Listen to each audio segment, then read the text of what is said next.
Hello everyone! In today's video, I'm going to show you how to get a Coinbase statement. On the Coinbase website, log in to your Coinbase account.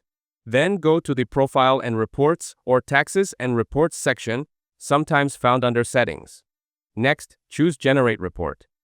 After that, select the date range, such as monthly, yearly, or custom.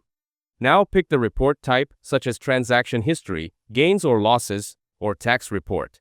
Then click Generate and Coinbase will prepare the file, usually in CSV or PDF format. Finally, download the report to your device. On the Coinbase app, log into your account. Then tap your profile icon and go to Reports or Taxes. Next, choose Generate Report. After that, select the time period and report type. Finally, tap Create and the report will be sent to your email or available for download. That's it. Thanks for watching. Don't forget to like and subscribe for more videos.